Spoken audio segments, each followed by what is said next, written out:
Ma nello specifico per quanto riguarda le maleocclusioni e per quanto riguarda, le malformazioni dentali, queste sono presenti nell'85-95% dei pazienti. For 85% of our patients, and almost all of the Williams syndrome patients also present with a deformity at oral level, oral cavity level. The greatest ones and the most frequent ones are hypodontia, microdontia, pulp stones, increased space between teeth or interdental spaces because of a specific microdontia anatomy, and again, agenesis of teeth, missing teeth, in other words, and hypoplasia of the enamel, which is a typical feature of the organization of the enamel. Now, these features and traits of the number, size, shape, position of teeth provokes additional problems, especially with respect to the typical risk of formation of periodontal conditions and dental occlusions. Now, in many of the cases, this is coexistent with a motor skill deficit or deficiencies, with difficulties having to do with household or maneuvers that these subjects have to perform at home, and which is also associated to the development of the syndrome itself. Now, the facial traits, well-known ones, are skeletal class 2, accounting for 95% of these patients due to the retrusion of the mandible and of the maxilla, and in a reduced percentage also a class 3, where there is a maxillary protrusion and a retrusion of the chin. Now, this can be described as a condition which is present in most of our patients, which is requiring some interceptive interventions which need to be taken into account and performed in the pediatric age. In the pediatric age, we may intervene on some bones that are not yet formed, and we can allow for some minimal interventions at orthodontic level. Because of the pediatric age, we know that our patients do not have that many possibilities of being compliant, and thus allowing for a well-finalized treatment. And we have to be capable and in a position of managing any such orthodontic treatment. Sometimes we have complications that the patients cannot handle and deal with on a domiciliary basis, and only too often this stands for a failure in terms of prescription. In recent years, we have had great help also as far as periodontal cases, and the improvements have been allowed because of the technology improvements. There is a 3D scanner, for example, oral scanner, which actually provides us with studies, orthodontic studies, which are targeted to the patient and to the patient's features. This is another goal that was achieved, especially with Williams syndrome patients, but also with other disabilities. And in any such cases, we do not try and adjust the protocol to the patient, but rather, we do not adjust the patient to the protocol, but rather we do exactly the contrary. We adjust the protocol to the patient.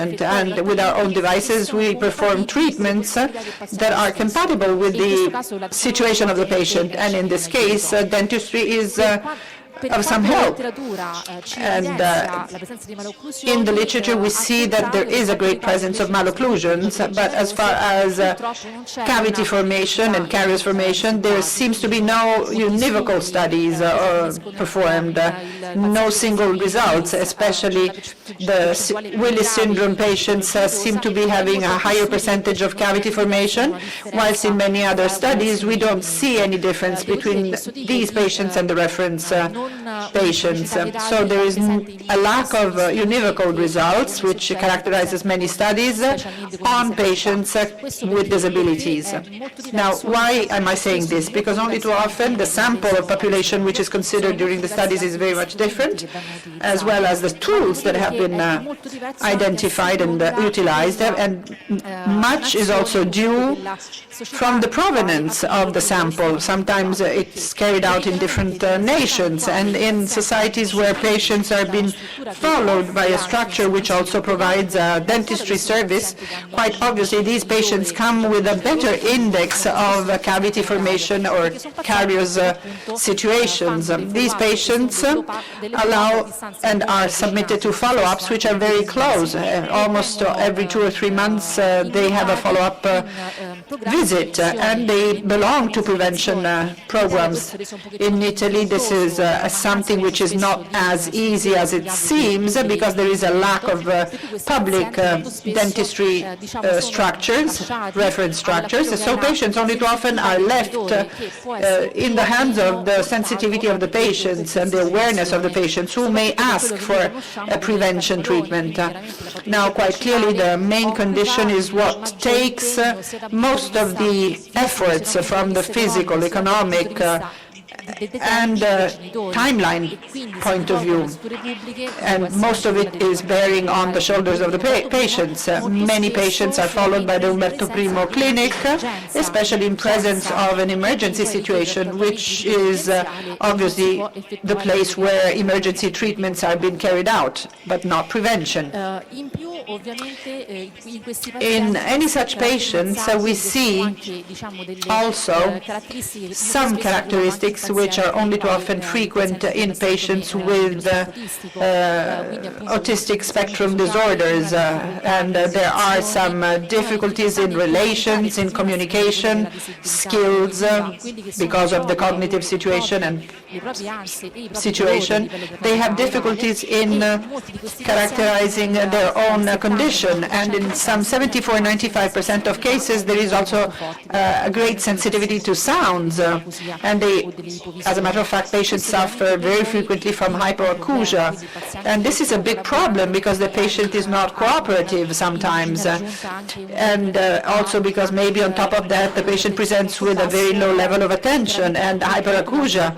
So the dentistry treatment becomes more and more complex, if not impossible sometimes. This is why we need to have a teamwork. We've set up a team which initially was greatly helped by neuropsychiatrists and psychotherapists or physiotherapists, even speech therapists and behavioral therapists, helping us to understand how the dentition could avail themselves of tiny tricks which allow the patient to become and to be at ease, not only in the given environment, because we are trying to allow for a very playful environment in the dental clinic, which is not conducive to anxiety. And at the same time, at the chair, these patients have to be very much comfortable. Very often we have to have general anesthesia. This is also because we try and avoid anxiety attacks, and also because there are higher risks than in the normal population. So we have to try and intercept problems. We have to avoid the operating theater just because we have to allow for the treatment at the chair, at the dental chair. So we have devised a new approach, which is a pedagogic and a dentistry one. We allow for a number of alternatives, which are communication-oriented, verbal and paraverbal-oriented, that help us and support us in a more spontaneous kind of contact with the patient. Now, the first goal is the one of teaching patients to brush their teeth properly, utilizing all of the domiciliary devices that are provided to them in the most effective way. What does that mean? They have to use a toothbrush, and they have to use it according to the modified Bass technique. No. The most appropriate technique for the patient patient or for the caregiver taking care of the patient, because sometimes these patients are not independent, is aiming at allowing the patient to perform in the most duplicable manner the whole operation, the whole procedure at home, meaning that sometimes we have to invent the dental brushing devices, the appropriate ones. Sometimes dexterity is missing. Because of problems of dexterity, we have suggested patients to tie the toothbrush to a can or to a toy, which is what the child is used to holding. And in that case, it's much easier for the child to play with a toothbrush. In that case, the objective or the goal is the one of achieving the adequate use of that electric toothbrush rather than the manual one. Now, obviously, we know that the electric toothbrush is not that much more effective in the hands of a patient like this, but it's much more similar to what we use whenever they come to the dental chair. So whenever we teach them step by step to become motivated, not just the patient but also the parents, and this is a pathway which may require quite a long period, a long timing, and when we teach them how to use the device, then the patient, once on the chair, treatment chair, he is going to be more at ease. He won't be scared. There is going to be no anxiety. And the tool is very much similar to the one that he uses at home.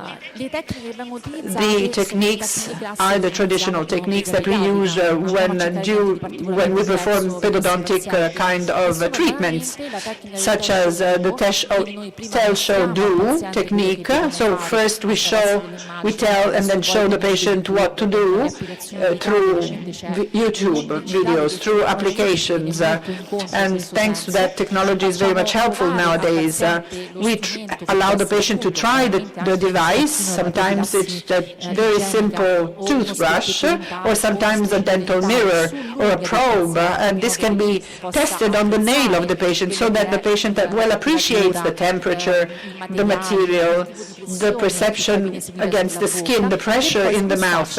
And then little by little we move towards the mouth of the patient, and we know that the mouth is an anatomical area which comes with some delicate features, so you have to be very careful when approaching this organ. After that, we should try and understand together with the parents what could be the ideal device, the one that is closest to the timing of the patient, to the characteristics of the patient, the dexterity of the patients. And we also teach parents how to position themselves, whether on the side, in front or behind the patient, so as to be as efficient as possible and as fast as possible. So while always paying great attention to the at-risk elements, whereby there could be some plaque retention in the frontal sector rather than in the back sector. We know that we always start from the back sectors or tooth sections, and then we advance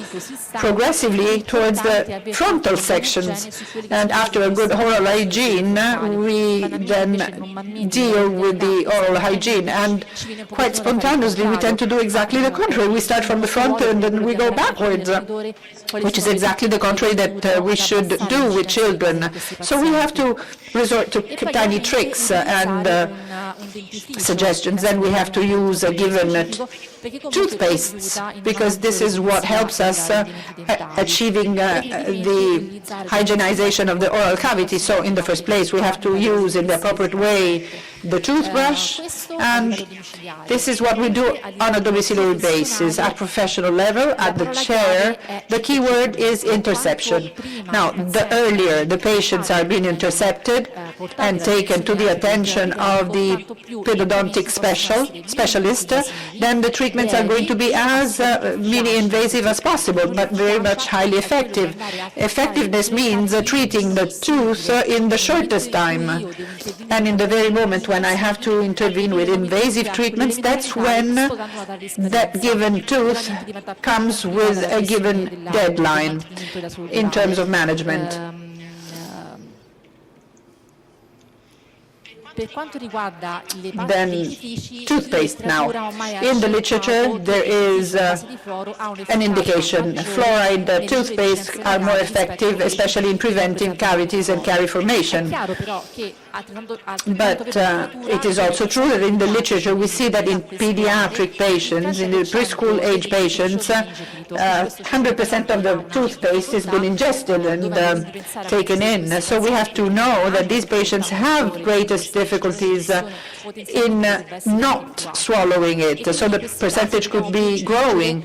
And in that case, we have to prefer alternative kinds of toothpaste, alternative to the fluoride ones. And there are some hydroxyapatite, zinc substituted crystal toothpaste, which form a film around the tooth surface, repairing the lesions and remineralizing it after the lesion was created, thus creating sort of a revitalization of the enamel and thus allowing for the protection of the tooth.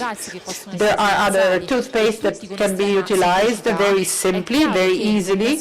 I do not expect absolutely that at the time of the first control I will be performing a chair treatment, but the first visit is usually an explorative kind of visit. We tend to get to know each other, and that's part and one of the entire process.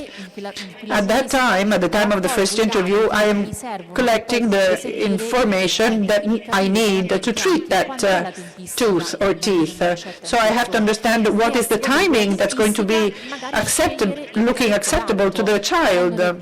So sometimes, quite luckily, I know that I have so many patients, but also many materials and techniques that can be coming handy.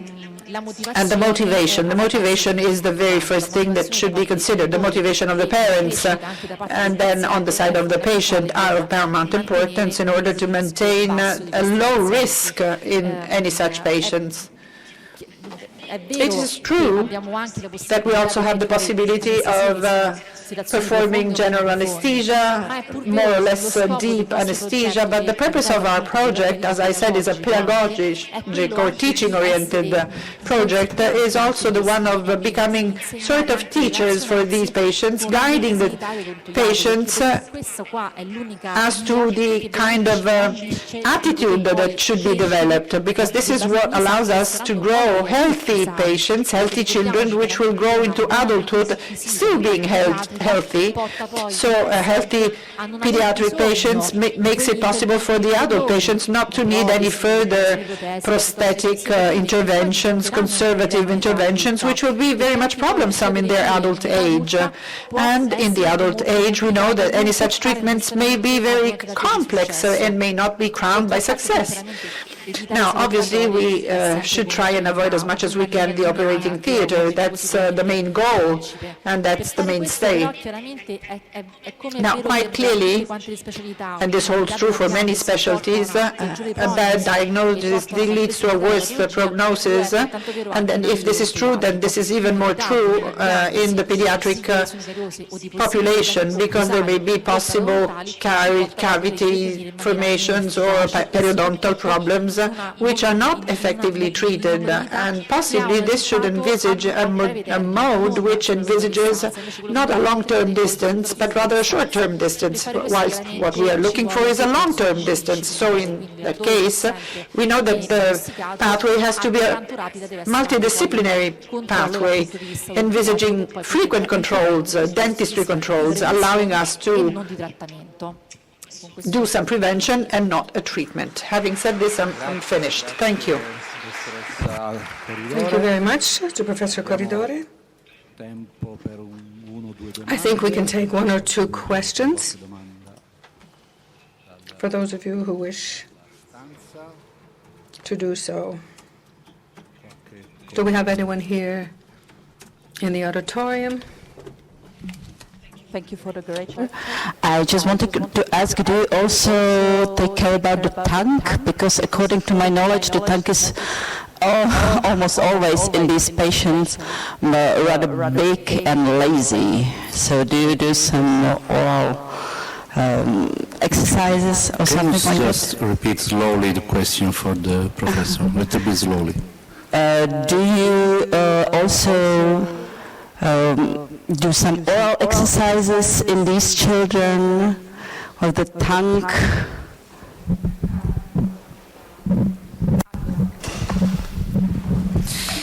Esercizi veri e propri da fare. We don't have any real exercises for the tongue.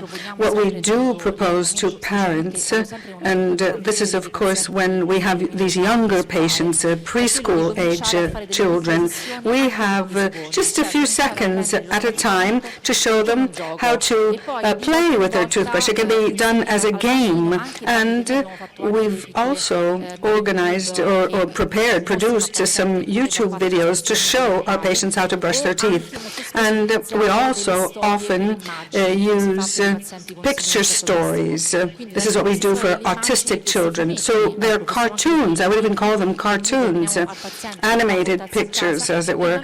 And it starts as a game when they brush their teeth or when they're working in the oral cavity. And then when they go to a dentist, for example, and they're sitting in the dental chair, there is perhaps a bit more teaching, a bit more technical and detailed. But of course, parents need to work with them at home to keep them motivated. This is a long-term effort so that we can, in fact, reduce the incidence of these oral diseases, oral cavity diseases. I hope I've answered your question.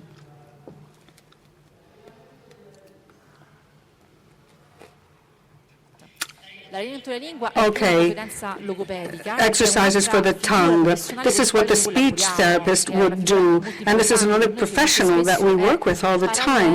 In fact, this is done in parallel with the orthodontic treatment. In fact, there are many tongue exercises that can be done at home, and they are, in fact, supported by a speech therapist in doing that. I don't see anyone raising their hand for questions? Perhaps people online who are following remotely? No, I'm being told there are no questions. Okay, thank you so much to our professor for this wonderful presentation. So we're going to have a slight program change because we need to hear from Professor Prober at this point. So we will try to get her online.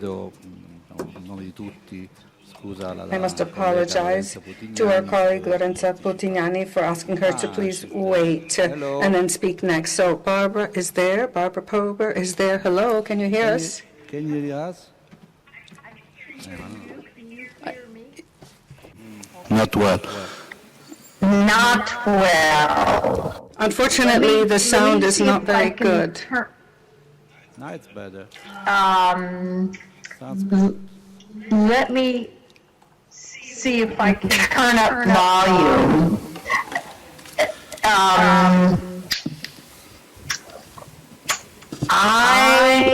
It's okay now, Barbara. No, it's okay. It seems to be okay.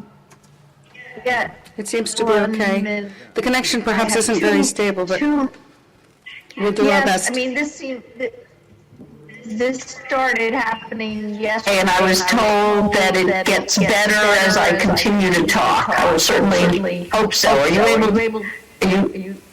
Yes. You still hear me, or I'm in and out? Yes, it's okay. You may begin. Yeah, go ahead. You may begin if you want to share your screen, if you have slides. I do. Let me begin screen sharing. Okay, it's working.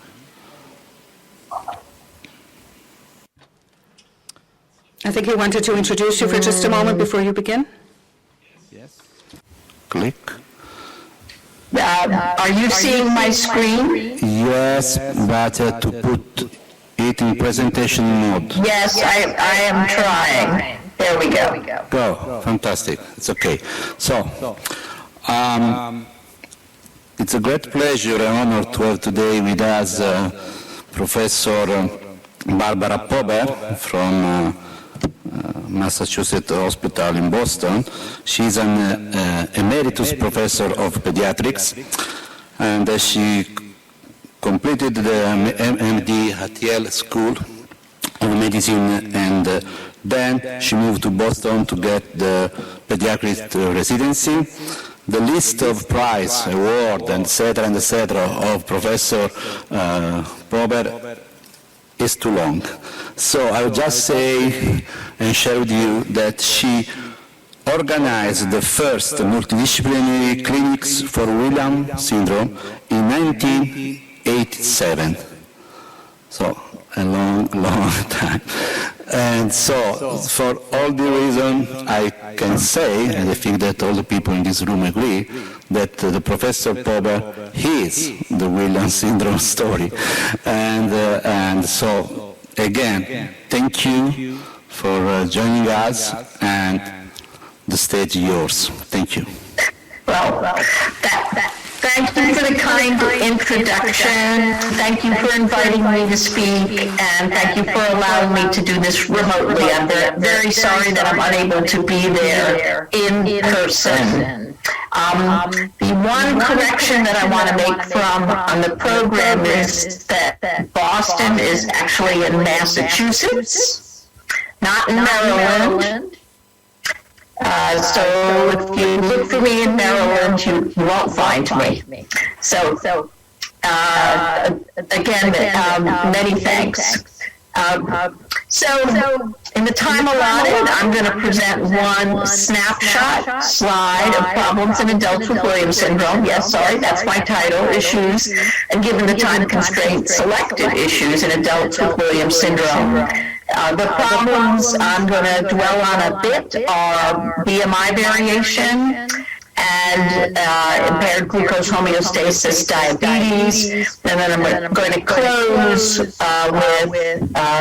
the little that we know about life expectancy.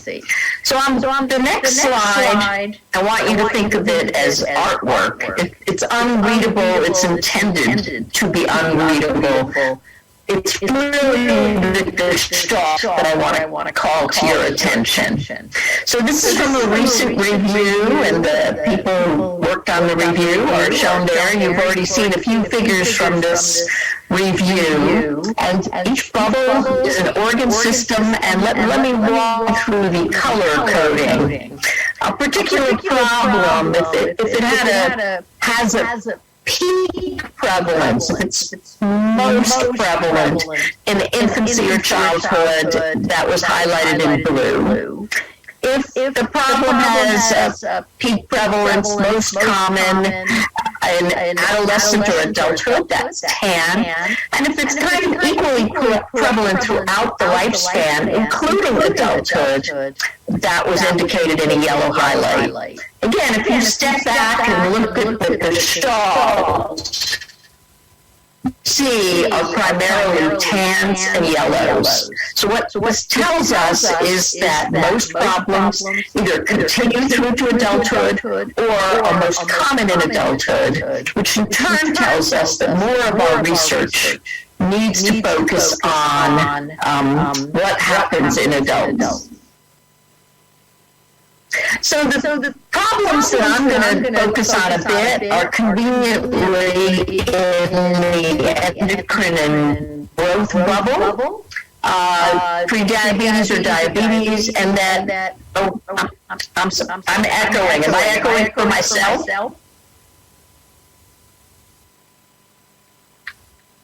Or am I echoing for you? I think we're okay. I don't hear much of an echo. You should just continue. I'll just forge ahead. Okay. And so and then these entities that I'm going to just put under the big umbrella of I. So the next slide is on BMI variation in adults with Williams syndrome. When I saw that I was supposed to be the last speaker, I decided to simplify the slide a bit, so let me still talk you through it. So here are 6 published studies, and then our current ongoing study, the SHAPE study, which is defined in the abstract. That allow me to look at BMI categories in adults. They'll range from youngest average age of 17 to oldest average age of 35. I do want to point out, and it's a point I will come back to later, that the majority of studies on adults with Williams syndrome that include information on BMI are performed on adults who live in Italy. These two studies, these two are mine, and the one from Norway, we're actually collaborating now with Dr. Nordstrom. So here's all the data, or actually I reveal it. The BMI categories that I've shown here are defined below. Greater than 30, obesity, 25 to just under 30 overweight, and for right now I've lumped together underweight and normal/healthy BMI to less than 25. So all the data, very difficult to look at, so as I said, decided to summarize it. So basically, the majority of adults with Williams syndrome are overweight or obese.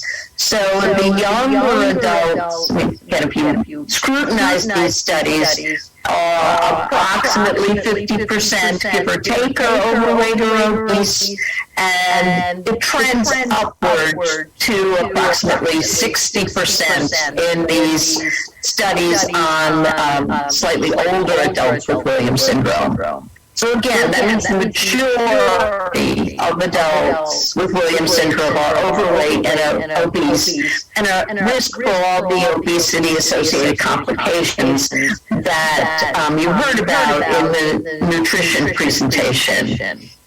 Concerning as this is actually, obesity, being overweight and obese, is actually less common in Williams syndrome than the general U.S. population. According to the CDC, depending on age, geographic region, ethnic group, 65 to 70% of Americans are currently classified as overweight or obese. I'm not saying this is good, but it could be worse, I guess one could say. So this empty row here is actually for the fourth BMI category of being underweight. And why I couldn't pull out those data is that these studies do not all use the same cutoff to define underweight. The World Health Organization uses a BMI of less than 18.5 of underweight. And so in the three studies that I know the best, approximately 10% of those cohorts have a BMI of less than 18.5. That is at least 5 times higher than CDC estimates for being underweight in the U.S., which is 1.6%. So being underweight also has medical morbidity associated with it. The general focus is on the risks from obesity, but there are also medical risks from being underweight, osteopenia, nutritional deficiencies in women, menstrual irregularity, etc.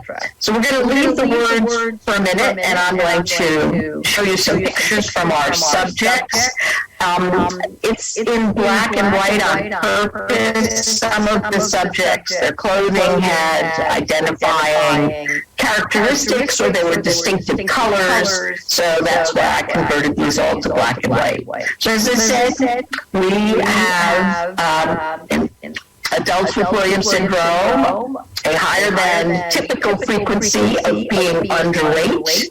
So not all the study subjects are personal patients of mine, and those who are personal patients, we have ruled that celiac disease is the culprit, but I can't promise that for everybody. In those who are overweight or obese, so among the males, males tend to accumulate weight in the typical, more often than not, in the typical male distribution, which is referred to as a central adiposity or apple-shaped weight gain. Women with Williams syndrome who gain weight tend to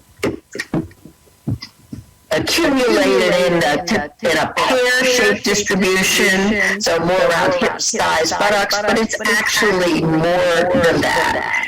And we're going to focus on this picture in the next slide. And here, this young woman is in color, but here are the legs of two other women with Williams syndrome in our cohort. They have a phenotype referred to as lipedema. So here are two published photographs. So this is with lipedema, and this is a whole body DEXA scan, and the yellow is fat. And here's a male with lipedema.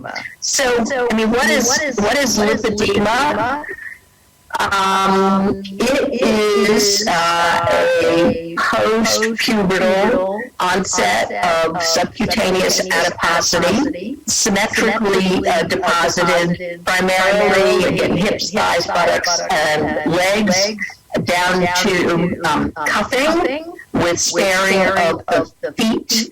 There can be some mixture of this adipose tissue with some lymphedema, but it is different than lymphedema. It is fluid edema.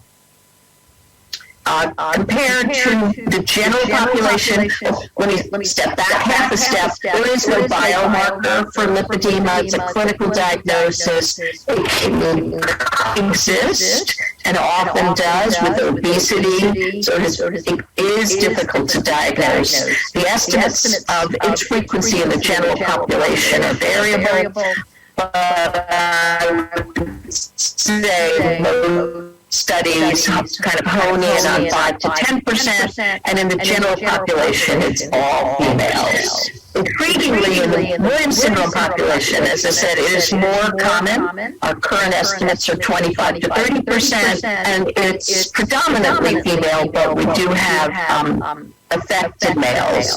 The causes of lipedema are not currently known, and the hypotheses are quite varied, ranging from a defect in adipogenesis, but to also a connective tissue defect. So whether elastin is a contributing factor as to why lipedema is more common in Williams syndrome remains unclear. Doing some SNP analyses, but those studies are just beginning, so I don't have any data to share. So I'm going to step back from lipedema and share one more slide on BMI in general for our cohort. So we collected data on subjects from their primary care doctor to try and get weight trajectories over time. We only got 40 some odd individuals, and we were able to classify them into 3-group weight trajectory. So it's a retrospective medical record review and all the problems attendant with that. So about a third of our cohort we classified as having relatively stable weight. Apologies, that's weight in pounds, which means a lot to me, but probably does not mean that much to you. This was the stable weight group, and they were on average fairly thin. And then we had a high weight gain group. So these were individuals who, over the time period that we had data, were gaining weight pretty steadily. And then we had a third group that was unclassifiable, and these were folks whose curves didn't match either flat or gain, or we saw significant fluctuations. over time. So the numbers are small when we look for differences between these groups, gender ratio, weight-promoting medications, frequency of diabetes. We did not see anything. We think getting more data on this, longer periods of time, because potentially there are risk factors here, and that if we can identify risks for weight gain, we might be able to modify those factors and prevent weight gain. So I'm now going to turn to glucose homeostasis and have one background slide. You heard a little bit about this. Again, it's a busy slide. Apologies. Organized differently. A number of studies have performed oral glucose tolerance tests in persons with Williams syndrome. Although my talk's on adults, I have 2 pediatric studies in here, and I'll explain why in a second. So the studies are organized from youngest to oldest for average age, sample size or cohort size, and then the percent of diabetes, pre-diabetes, and normal glucose tolerance test. And to try and make life simpler, I averaged across the studies, which is totally not the appropriate thing to do because these are of different sample sizes. So this is a very crude average that the majority of individuals with Williams syndrome have pre-diabetes or diabetes. Now, some of these studies, like in our ongoing study, we couldn't even administer a glucose tolerance test because subjects either had a pre-18 diagnosis of diabetes or their fasting glucose was too elevated. So the majority of individuals with Williams syndrome do have glucose homeostasis, get higher glucose values than is normal. Interestingly, most studies show that hemoglobin A1C, a cumulative marker of glucose levels, are generally normal or only mildly elevated. And the other point I want to make is that the pediatric studies are in here showing that this is a childhood onset problem. So it's Williams syndrome itself, one of the deleted genes that confer risk for hyperglycemia. Obesity is an additive risk, major risk is Williams syndrome, and this problem starts very young. So why am I dwelling on that? Because I think it's important to ask the question, why do we treat diabetes? Why do people go on medication to lower their blood sugar? And it's primarily, apologies, that slide looks a little fuzzy, it's primarily to prevent chronic complications. And the nature of the chronic complications are all vascular. So it's either microvascular complications, diabetic retinopathy, or diabetic nephropathy, or it's macrovascular complications, such as coronary artery disease, e.g. atherosclerosis. And it made me realize that I'm not seeing these complications. So are they hidden? Are they slow to develop? And I said, well, let me ask Beth Kozel if she's seeing these complications. And clinically, she's not seeing them either. So specifically, I mean, the evidence is limited, but most of my adults get annual eye exams, and they could have had diabetes for years and were not seeing retinopathy, or rarely do I even recall maybe one patient where there was a question of retinopathy. We're not seeing chronic renal failure secondary to diabetes. And patients are not presenting with angina or coronary atherosclerosis. So I mean, maybe we're not following people long enough. Maybe we're not looking.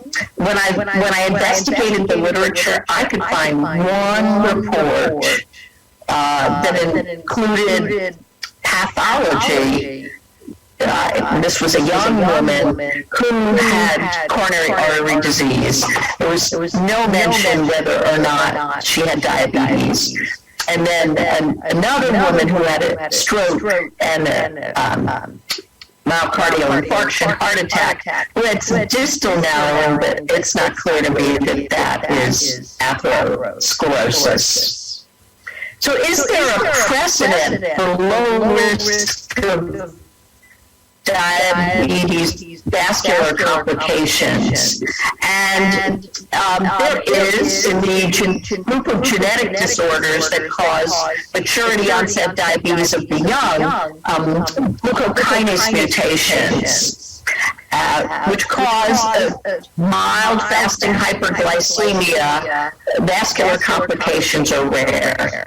So I think there's some differences between the glucose problems of Williams syndrome and what are seen in GCK. These folks also have mildly elevated hemoglobin A1Cs, and maybe there are lessons to be learned as to what's protecting against these vascular complications, both in the glucokinase deficiency, but in Williams syndrome as well. So lastly, I'm going to spend 1 minute on life expectancy. So when most people, and most members of the audience probably think of adults with Williams syndrome, this is what they think of. And these are adults with Williams syndrome, but they're young adults. This is all I think of when I think of adults with Williams syndrome. I see lots of folks in their 60s and 70s. This woman was 81 when I officially diagnosed her, and she lived to 91. These pictures, even without these pictures, this is one of the most pressing questions I get asked in clinic. What's the life expectancy? This is important for so many reasons, including planning. I mean, if your adult child is going to outlive you, that has significant implications for, where they should live, who will take care of them. So when we look at life expectancy, this is world, it's from I think this is the World Bank, United Nations. So in 2020, that's a little fuzzy down there, apologies. The average worldwide life expectancy was 73, just because I'm talking to folks in Italy. In 2020, it was average life expectancy was 82, which not surprisingly is longer than the average U.S. life expectancy. I suspect these numbers are pre-COVID, and I know our numbers have unfortunately only gone down. So for comparison, that red line is Down syndrome life expectancy, which according to the CDC was 10 in 1960, it was 42 in 2007, and this number of life expectancy of 60 is actually from one of the Down syndrome, the International Down Syndrome Congress. And there's the green dot for what's the curve for Williams syndrome. I wish I could tell you what it was. There are no life expectancy data on Williams syndrome. And when you scour the literature, there are only 2 studies that have done longitudinal analysis for other reasons, but hidden in the paper you can see who passed away between time A and time B. So in this study, a 12-year interval, relatively young when starting, not very much information, 4 individuals passed away. And this is a study, older cohort, and followed for 20 years. 7 individuals passed away. Now, 4 from cardiovascular disease and diabetes, which is what was listed. So maybe there are deleterious effects and they take longer. But there certainly don't seem to be premature complications. And then one young adult from kidney failure with no more information.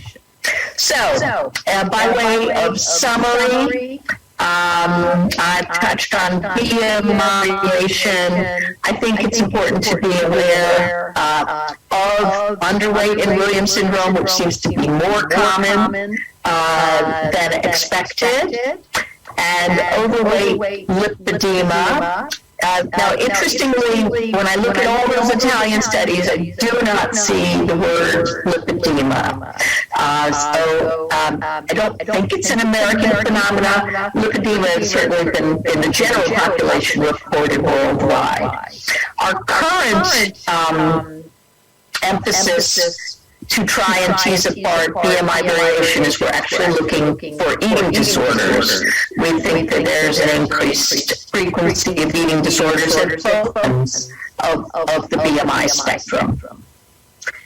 Glucose homeostasis, I think it's critically important to perform long-term studies to assess whether or not there's a vascular complication risk. And if the risk is low, do we need to treat, and when do we need to initiate treatment? Life expectancy, I think we need to develop mechanisms to collect life expectancy data. And my plea, my hope, is that answers to these important questions could be obtained through international collaborations. So say Italy has the large collection of adult cohorts, and going back and looking at some of the data like lipedema, or working to set up registries for long natural history, including causes of death and age of death. And I feel like we should start with what we already have, which is adult cohorts, and look forward to collect these data. So acknowledgements, families who take part in our work, collaborators just for the day show today. And of course, couldn't do any of this without some funding, and a list of all the references that I presented in the paper. So, thank you, and are there any questions? Thank you.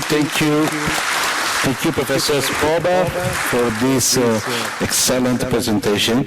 One of the goals of this meeting is exactly that, to try to strengthen the collaboration between among different countries, different laboratories. So I'm pretty sure that we will happen also for your studies. And I just, if there are questions in the audience, or by remote, I don't know. No, by people that are connected, no question. There's some question from the audience. If not, I have just one for you. It's related more general to the glucose metabolism, I would say, metabolic problems, let me say. Because in the past, I remember that some genes have been associated associati a questo fenotipo.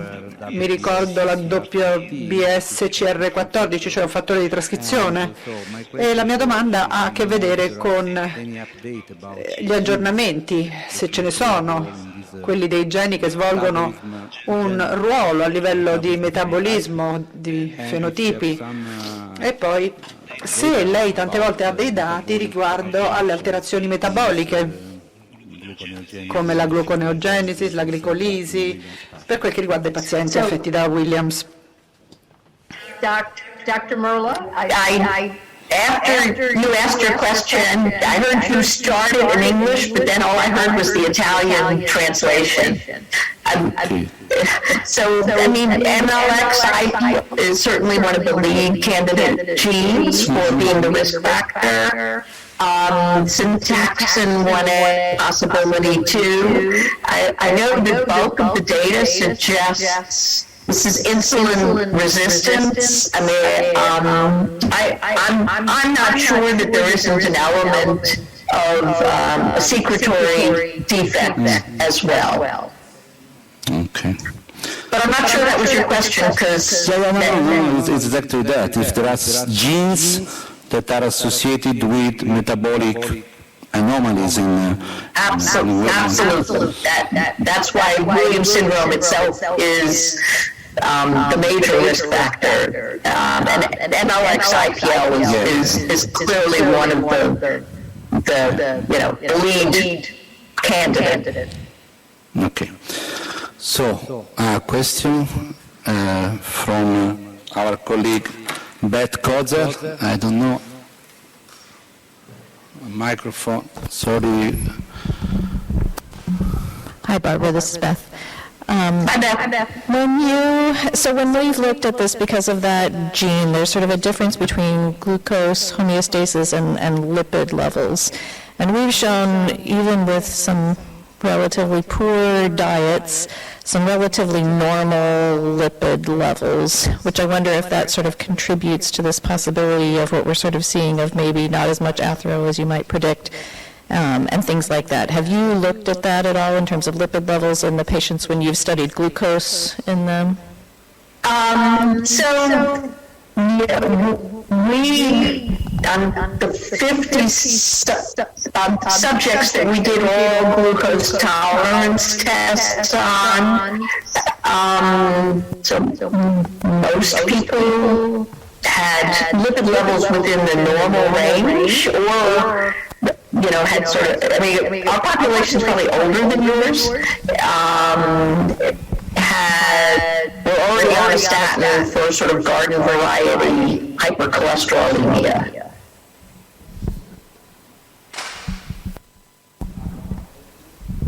Hi. I would like to hear, when you're using the BMI, how do you correct for the low height? Some of them are really low in height, and using the BMI, the height is very important. I would just like to hear how you correct from it. I mean, for the data that I showed you, we don't. The BMI is BMI. We're not correcting for height. When the data that I didn't show you, like when we look at bone mineral density, we correct for height generally by converting bone mineral density to bone mineral apparent density, which would count vertebral size. Thank you. I think so. No more questions. So thank you again, Barbara, for your invitation to be with us today, and we will see you next meeting on Williams.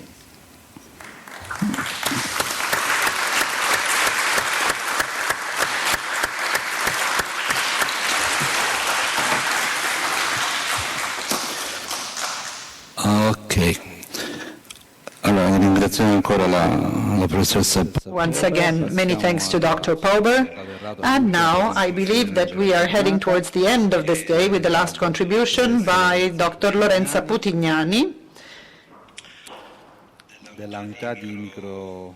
She comes from the unit of microbiomics of the Pediatric Hospital Bambino Gesù in Rome. She will deliver a contribution entitled, and this is not yet published, the functional characterization of the microbiota in patients with the Williams syndrome. And this means that we are still heading to this fascinating themes of the nourishment, nutrition, bioma, microbioma. Many thanks to all of you for this highly interesting introduction and for this very much well-accepted and pleasing invitation, which always leads us to look for new frontiers, even when it seems apparently not possible. Now, I know that this is something that leads us to stay in a continuity, but now, with my own contribution, I will deal with the profile. This is the name, the ecological and functional profile of the gut microbiota in patients with Williams syndrome. We quite clearly know that this syndrome is associated to a series of changes, deletions, arrangements of some 25-26 genes that are located in chromosome 711.23, and that the most important ones are associated to the ELN gene coding for elastin, and that this is what accounts for many of the problems affecting the connective and vascular tissues of these patients. Other relevant mutations are suffered by the genes coding for the transcription factors such as the GTF21 and GTF21RD1 that, as a matter of fact, can be correlated to intellectual disabilities, to a lack of functioning of social behavior and anxiety. Now, as my predecessor has done, she gave a definition of a multisystemic disorder. And we know that what is important when looking at the syndrome, it's important to look at the cardiovascular, central nervous, endocrine, and gastrointestinal systems. So from this viewpoint, I must say that there are many significant manifestations of the changes or alterations suffered by the gastrointestinal tract, the gastroesophageal reflux, diverticulosis, celiac disease, chronic constipation, and together with this we have malabsorption problems associated. So starting from all of these factors and problems, we designed a study as a case-controlled study, and we wanted to study the profile of the gut microbiota from the functional viewpoint. So this is a new approach where there is proteomic support, the proteomic of microorganism. This is a discipline which is known as metaproteomic. Now, why is it that we ended up with this design? It is quite well known, and this is a wonderful snapshot which was published a few days ago on Cell, which justifies our own belief. And it is by now very well known how much the microbiota, together with the genes coded by all of the mechanisms and the microbioma, have a fundamental impact on the whole human physiology. Now, in terms of effect, we now know the effects affecting the endocrine system, the nervous system, the cardiovascular system, the immune system, the respiratory system, the muscular skeleton, the reproductive and urinary systems, and on the upper and lower gastrointestinal pathways. And the more we studied the characterization of the microbiome at the intestine level, and the more we had new needs of digging into new insights, and most of all, the need to find answers to clinical needs. So we investigated the gut-liver axis, the gut-brain axis, the gut-pathogen axis, and last but not least, the gut-muscle axis, which seems to be taking into account the many changes occurring at tissue level, especially at the skeletal muscular tissue level, because of the changes affecting the intestinal microbiota. So let's see how we designed our own case study. This was a case control study. So we started off from a cohort of patients And we enrolled 41 patients that were characterized according to age, 1 up to 39 years. And we then compared some of the microbiota characteristics versus a reference cohort of healthy subjects that were enrolled across the territory, and altogether we had 45 subjects. Then the two cohorts were compared, and here are the characteristics from the history-taking viewpoint. Earlier on we talked about the BMA, and the characterization of this kind of index in Italy. So we consider age and gender in terms of confusing factors, because they confuse the microbiota. And that could be done because we were comparing it to internal, external qualities, such as genes. And we saw through the biostatistical approach that there were no confusing effects as far as the two categories concerned. We then went on with the case control study analysis, and we saw how this could be equally assessed in terms of age distribution. This is the reason why we evaluated that also the distribution according to age of the components, well, even these factors were not affected in statistically significant values.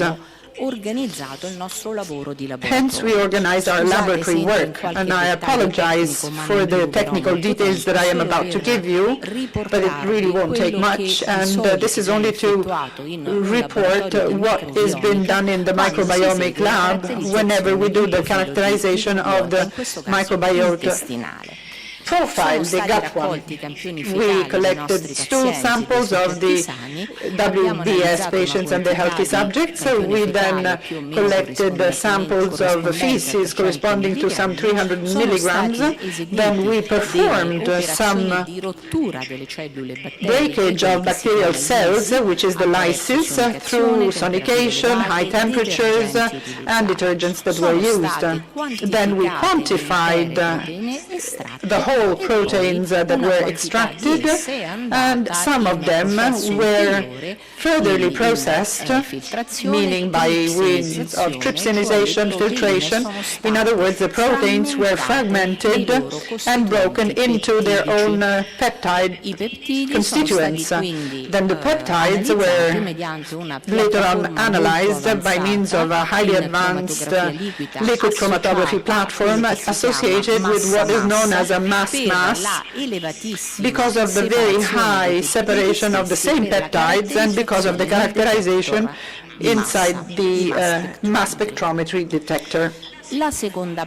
Then the second part of the analysis was a computational one, where we had some biocomputational data which allowed us to analyze the results obtained with the mass spectrometry by means of a reference catalog of human entries having to do with the gut microbiota relative to bacteria and to human entries, but also for the sake of the project, we wrote down some bioinformatic scripts, ad hoc scripts, that were providing answers to 4-5 systems of human biology and capable of representing the intensity of the proteins, allowing us to write down, from a functional point of view, and note down the proteins and assign the derivative of the proteins as the whole set of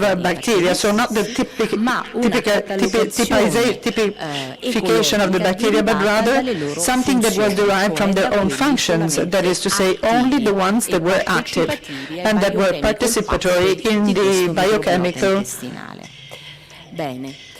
function at intestinal level. We then normalized the results so as to allow for the adjustment of the comparing of proteins and peptides in the two groups, controls and patients. We then characterized the 33,952 proteins in terms of identifications. They were then broken down in bacterial subgroups, and on the extract that was enriched with bacteria, and our own activities will then be performed in a different way, we also characterize 48 human proteins. This for each sample. After the bioinformatic filtration, we could characterize 609 new groups of bacterial proteins and 42 human proteins. From the ecological viewpoint, we aimed at representing the two systems. Now let's see how this can be done.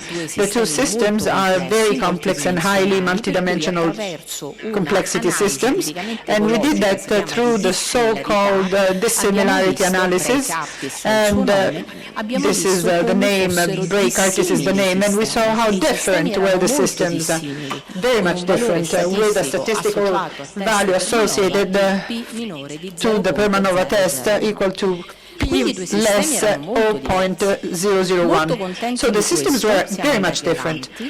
Not happy with this result, we proceeded in characterizing the diversity in terms of principal component analysis, PCA, by resting upon the type of protein and on their content in terms of expression, so their own protein content. This was a supervised approach, and thanks to this supervised approach, we could catalog the first 10 ranking features of the systems, and through a multivariate analysis, we then characterized the main protein groups that can differentiate a group from the other. After that, we had orthodox groups of proteins which would allow us to discriminate in an unsupervised manner the two systems. Now, as far as the two protein groups are concerned, we had 6 associated proteins groups that were associated to the transportation of carbohydrates that are here declined in detail. Then we had 2 groups of proteins associated to the production and conversion of energy, and 1 group of protein which was associated to post-translational modifications, protein turnover, and chaperones, and 1 associated to the translation, ribosomal structure, and biogenesis. Now here we reported them because, as a matter of fact, they were also supported by means of a different approach, which was a supervised multivariate analysis. So even with this analysis, by knowing in an a prioristic manner which elements could discriminate for the factors, we then confirmed them, we determined them and confirmed them, and hence we could confirm some of the categories of orthodox chains categories, which could then be confirmed. And now, after this second evidence, successful evidence, we then proceeded and we tried to understand whether there was a confusing or confounding factor having to do with the ages and the years. So we had age groups, and the literature here published is the one on the England Journal of Medicine, published in 2016, and this publication told us how the age brackets in children can be absolutely correlated to the modulation of the microbiota, but also to its metabolic properties. In this case, we noticed that the microbiota was not depending in the many Williams patients on the age layering, the age group layering, because we well know how in the healthy populations this seems to be the first piece of data which is considered, because this is discriminative of the different profiles in the pediatric age groups. Again, we decided to go on, and after this, since we could extrapolate from the layering according to age groups from 0 to 5 years and beyond, we established to evaluate the univariate analysis differences in the distribution of differential proteins that are present in the microbiome of Williams children versus the microbiome existing in healthy subjects. This was a characterization independent from the age group. We obtained 83 proteins which were differentially expressed, and they all allowed us, so starting from the 83 initially expressed proteins, to characterize the microbes associated to the different proteins that were differentially expressed. Che tecnicamente si chiama lowest common. This is the lowest common ancestor process, which allows us to associate what is the differential aspect in the functional compartment, especially for those who perform the analysis of the functions. And after that, we incredibly highlighted that there were some 38 overexpressed proteins that were very well represented in the gut microbiota of the children that could be correlated to the bacteroidetes, and that 45 proteins that were underrepresented in the Williams disease, only there were 0 bacteroidetes, which were the bacteria that could be ascribed to them. Now, what does this mean, in other words? It means that it was quite clear that there was a disease-related pattern, this is the right name, of the gut microbiota that was functional for the children studied. Not happy with this, we then went on performing further studies, and we once again collected the COGS in large clusters or categories, and then we saw the upper and down COG categories, and in a highly interesting manner we also characterized the up-specific and the down-specific ones. Now, the down-specific ones, as you clearly understand, were proteins that were also typified and characterized in the previous multivariate analysis. And now we could then characterize to the first level of the taxonomy only the K and J COG categories. That means the specific ones that were down COGs, that were expressed at very low levels, and they were characterized at L5 taxonomy level, which means in terms of microbial family. And then we went to the lowest common ancestors, that is the lowest possible microbial taxon accountable for the lowering of the metabolic functions. And we then verified, and here we see marked in yellow the LCA graphic, and we thought that that could be ascribed in great part to the Faecalibacterium prausnitzii, which means that we identified a disease-related market for the profile of the microbiota, starting off from the functional feature. Now, there is a great rumor as to this Faecalibacterium prausnitzii because it's considered a first or second generation biota, and as was done for Akkermansia fucinicula, because it's been considered as a probiotic one with an ad hoc tailored treatment with specific reference to microbiota maps. So this is not a non-specific empirical treatment, but rather this is a targeted treatment that can be inferred out of the maps. Then we went on mapping the biochemical pathways. We showed and mapped alterations, and I will here spend a few words as to the very few human proteins that are highly significant. We also then characterized and mapped the human proteins that could be referred to the fecal content that were derived from the colonocytes and from the shedding cells. And we found the main listed down proteins, out of which we saw 7 proteins that were functional to the pancreatic activity. And here again, because of the characterization of the human biome associated to the microbiota, the 2 proteins were giving us the high possibility of discriminating the 2 systems. If you look at the blue marked ellipsis is flattened. That means that the blue ellipse is very much different in terms of characteristics from the orange colored one. And here again, this was of statistical significance. We proceeded with a multivariate analysis analysis.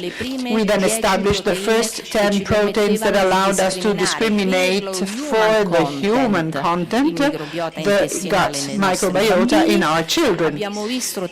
And we then saw that many of them were connected with the extracellular matrix, including the annexin, especially A2 annexin. And then another important aspect was the S100A8 protein, which was accountable for the calprotecting unit production, which is a marker for the colon inflammation. How can I draw my conclusions now? I may conclude by saying that we had multivariate and univariate confirmations whereby the two systems are extraordinarily different. The intestinal gut microbiota with the Williams children was characterized by 83 proteins, bacterial proteins that are differentially expressed, that are related to 4 main categories of ortholog genes clusters. We've also seen that there are 5 metabolic pathway components that can modulate the difference of the microbiota in the Williams compared to the control.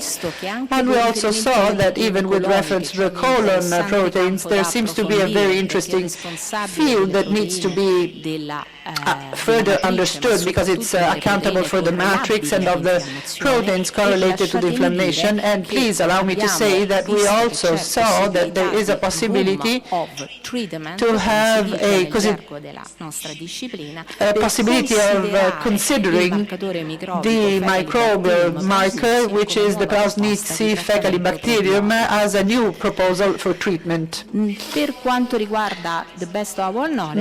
as to the best of our knowledge, this is a study that represents the first investigation allowing us to convert functions into something which could be utilized as a target for our own intervention. I would like to thank the units of our own hospital, thanks to Professor Labruna, who was the driving force allowing us to launch this project, thanks to the families of the Williams syndrome children, and many thanks to all of you for your kind attention.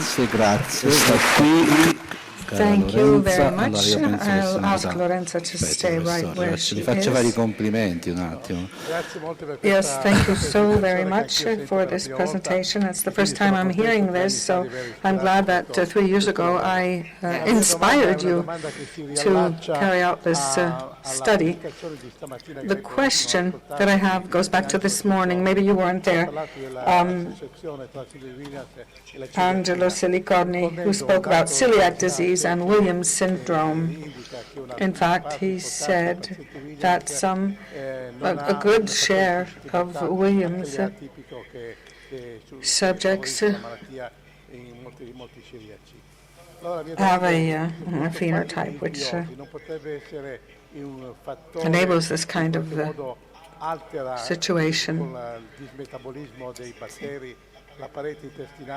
So, with regard to the intestinal wall and the risk factor for celiac disease, unfortunately the sound was very bad. Anyhow, this is a very precious, very valuable recommendation. Maybe we need a comparison between children with celiac disease who don't have Williams to see if there are any shared elements, not only in the populations, but in the different functions that we've been studying. So thank you very much for that. We will definitely look into it. Okay, so this is another request being made to the Williams Association. I would like to add something myself. I don't know if you have any questions. I think we do have one in the back of the room.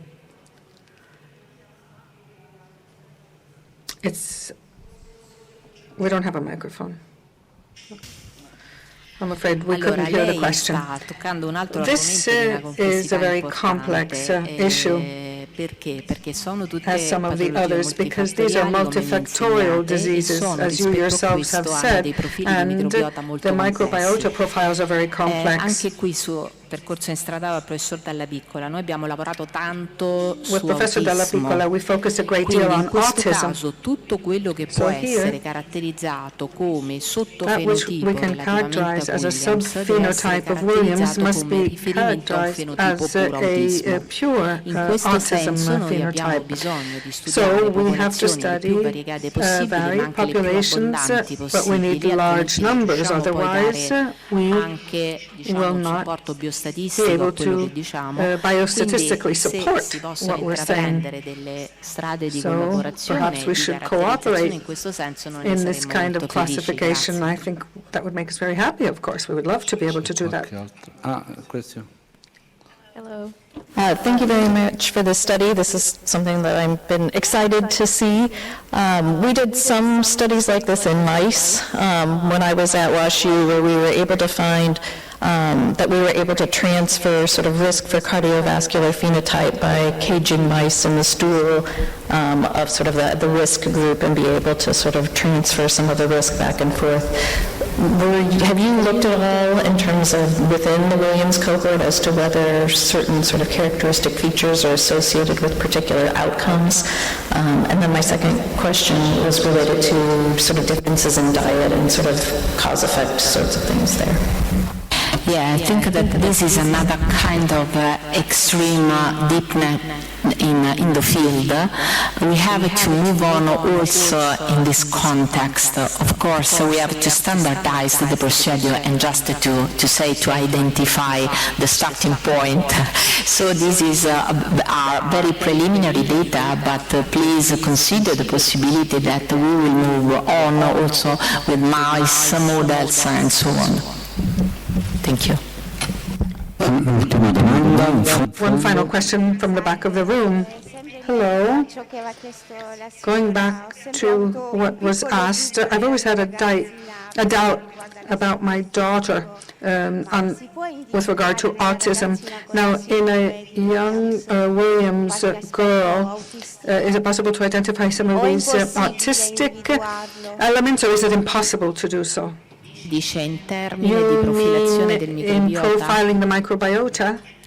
Allora, sicuramente la profilazione Well, the microbiota microbiota può profiling can certainly provide some additional data. You must always see this as a possibility, as a tool, together with all the other tools that we need for a clinical diagnosis, first of all.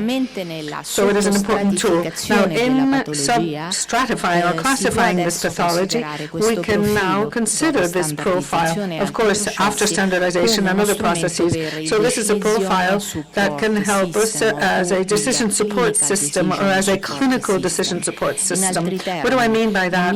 Well, as far as I know, except for translational research, we don't yet have any diagnostic procedures to have a profile of Williams children compared to autistic children. We have a profile for autistic children, so again, this is another starting point. In other words, we have to transfer all the things that I've told you today from the translational setting to the diagnostic and clinic setting. Okay, we're going to stop here with our questions.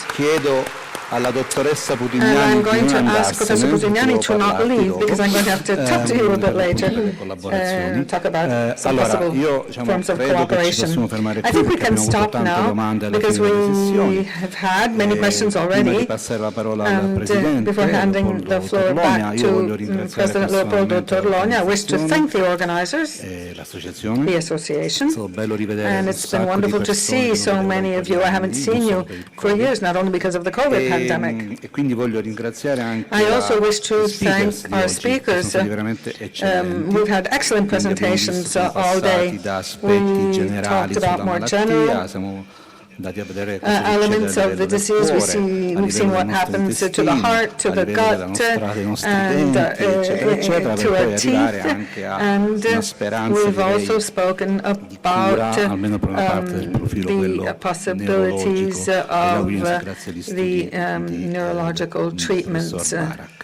Quindi io with vi Professor ringrazio di cuore. So thank you. Bellissima Thank you very giornata, vi much auguro from una the bella bottom giornata of my per heart. domani, It's been a purtroppo wonderful non ci day. sarò. Hopefully you'll have E lascio la just parola as al an nostro interesting a time tomorrow. Presidente. Unfortunately, I won't be able to be with you.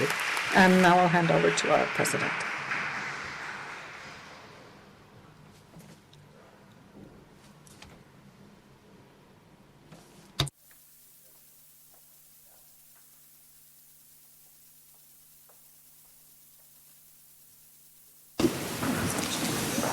Volevo innanzitutto ringraziare di essere qui con noi. Mi sembra che dei passi sono stati Thank you also fatti very much for e being anche with us today. notevoli rispetto There's been a agli lot of altri progress, I must say. convegni. C'è uno And studio che sta compared andando to avanti. other Le problematiche meetings che and stanno areas, I must say that stanno our mettendo a studies are fuoco per il being futuro. pursued. We are focusing on Ringrazio issues. naturalmente We will continue to tutti do i so in the relatori, ma in future, and I do particolare thank il all our nostro speakers, professor in Dalla particular Piccola, Professor Dalla Piccola, che oltre a essere fa parte del in comitato addition to scientifico being dell'associazione, a member of the è scientific sempre committee of the stato association. il nostro He's always been filo conduttore per riuscire ad ottenere un buon successo e una common buona thread, as it were, realizzazione di questi our convegni. driver Grazie a in being tutti e successful. quindi ci vediamo Thank you all domani again very much. per le 9 qua We will be here at 9 tomorrow morning le prossime problematiche. so that we can cover some more issues. Thank you. Grazie. Thank you all.